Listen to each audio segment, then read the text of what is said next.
याद होगा, हाल ही में एक खबर आई थी जिस खबर में ये कहा गया था कि ब्रिटेन का एलिजाबेथ HMS एलिजाबेथ जो एयरक्राफ्ट कैरियर है वो पहुंचा था इस इलाके में, और इस इलाके में जब पहुंचा था तब इससे 30 किलोमीटर दूर पे रूस ने अपनी नौसेना को तैनात भी कर दिया, और न सिर्फ तैनात किया, ब्रिटेन के इस एयरक्राफ्ट कैरियर को खदेड़ भी दिया। इसके रास्ते में बम भी बरसाए। आखिरकार यूके को वहां से निकलना पड़ा। हालांकि आधिकारिक बयान में यूके ने इस चीज को स्वीकार नहीं किया, लेकिन रूस ने इस बात को न सिर्फ अपनी मीडिया में फैलाया बल्कि पुतिन ने तो यहाँ तक कह दिया कि हम चाहते तो HMS क्वीन एलिजाबेथ को डुबो भी सकते थे और निश्चिंत रहिए, कोई युद्ध नहीं होता, कोई विश्व युद्ध नहीं होता, क्योंकि अब पश्चिमी जगत ये बहुत अच्छे से जानता है कि अब पहले वाला रूस नहीं रह गया है और इस बार अगर लड़ाई हुई तो पश्चिमी जगत हार जाएगा। ये पुतिन के बयान थे उस समय। अब उसके बाद मेडिटेरियन सी में कुछ भी ऐसा होता है जहां उसे लगता है कि कोई खतरा आ रहा है तो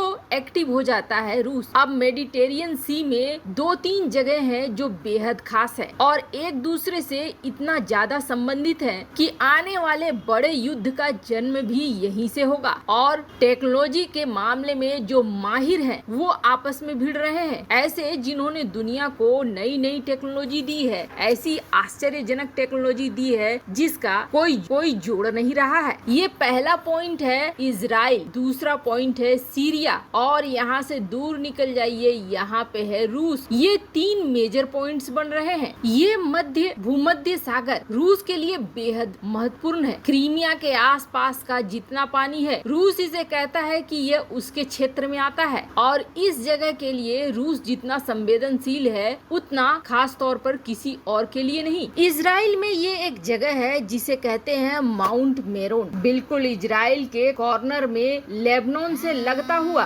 पास से देखेंगे तो ये इलाका इस तरीके का दिखता है, और आपको बता दें जो ये साधारण सा दिख रहा है, दरअसल ये इजराइल का सबसे महत्वपूर्ण हिस्सा है, और यहाँ पर इजराइल के सबसे बड़े सर्विलांस सिस्टम लगे हुए हैं जिसके जरिए ये पूरे इस इलाके पे नजर रखता है। अब आप सोचेंगे कि यहाँ पर नजर रखने से रूस का क्या संबंध है, तो रूस का बहुत बड़ा संबंध है, क्योंकि इसके पास में ही सीरिया में रूस का खेममीन एयरबेस है। ये एयरबेस स्क्रीन पर आप देख सकते हैं कितना बड़ा एयरबेस रूस ने बनाया है, और इस एयरबेस में लगभग सारी सुविधाएं रूस ने दी हुई है। अब इतनी बड़ी सुविधाएं दी हुई है रूस ने कि यहाँ से बड़े बड़े एयर स्ट्राइक को रूस बड़े ही आसानी से अंजाम दे सकता है, और इसी एयरबेस को लेकर हमेशा सजग रहता है रूस। अब यहाँ से रूस ने क्या किया, अपने किंजल हाइपरसोनिक मिसाइल का परीक्षण किया, और वो भी मेडिटेरियन सी के ऊपर। इतने गुप्त तरीके से किया, लेकिन इजरायली सेंसर जो यहाँ माउंट मेरोन में थे,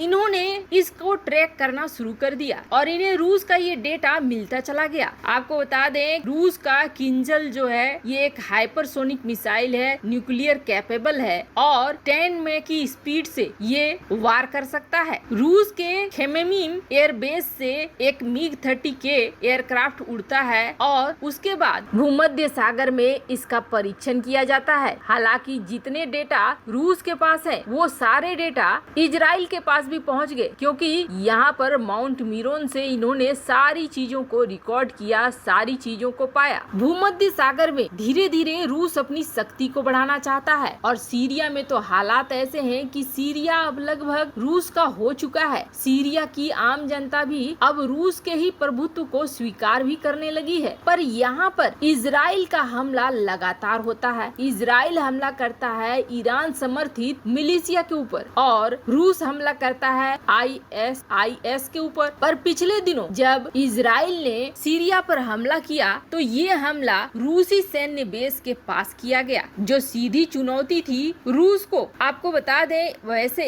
इजराइल और रूस के बीच आपस में कोई दुश्मनी नहीं है, लेकिन इजराइल अमेरिका का हिमायती है और इजराइल ऐसे ऐसे हथियार बनाता है जिसका कोई तोड़ नहीं है। हाल ही में नेतन्याहू के समय जब रूस और इजराइल के बीच कुछ ज्यादा ही ठन गई थी, तब इजराइल ने ये कहा था कि हम बड़ी शक्तियों को भी चेताना चाहते हैं। अभी तक हमने सिर्फ परंपरागत हथियार निकाले हैं। जिस दिन हमने अपने एडवांस हथियार निकालने शुरू कर दिए, इस क्षेत्र से सारे भाग जाएंगे। ये सीधा चैलेंज था रूस को। और इसके बाद जैसे ही बेनेट आए, बेनेट ने ताबड़तोड़ एक्शन लेना शुरू कर दिया। बेनेट के एक्शन का ही नतीजा था कि इजरायली मिसाइलें, इजरायली रॉकेट और इजराइल का एयर स्ट्राइक रूसी सेना के आसपास होने लगा, जिसके बाद रूस का बौखलाना तो तय था। ये तो माना ही जा रहा था कि रूस इस पर एक्शन लेगा, क्योंकि रूस माउंटेन मेरोन से तो पहले ही चिढ़ा हुआ है। माउंटेन मेरोन में जो इसका सर्विलांस सिस्टम है, रडार है, जिसकी वजह से हाइपरसोनिक परीक्षण जो भी किया रूस ने, उसकी सारी डेटा इजराइल को मिल गई। तो वहीं इजरायली लड़ाकू विमान अक्सर अब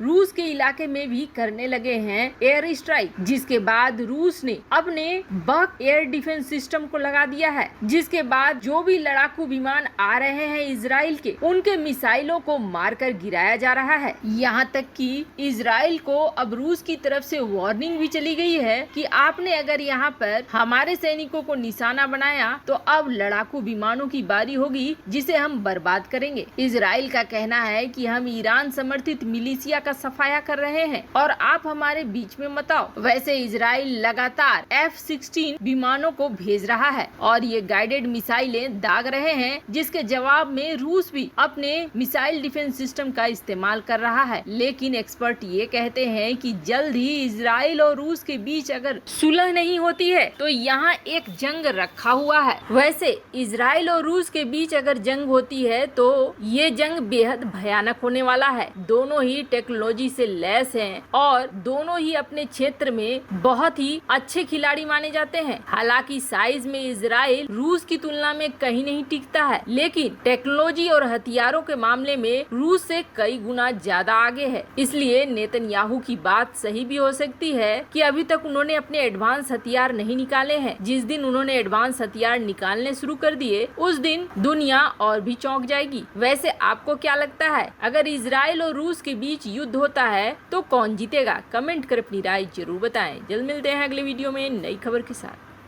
ही साथ चैनल पर अगर नए हैं तो चैनल को जरूर सब्सक्राइब करें, वीडियो को लाइक और शेयर करना न भूलें। हर एक खबर के नोटिफिकेशन के लिए बेल आइकन को जरूर प्रेस करें।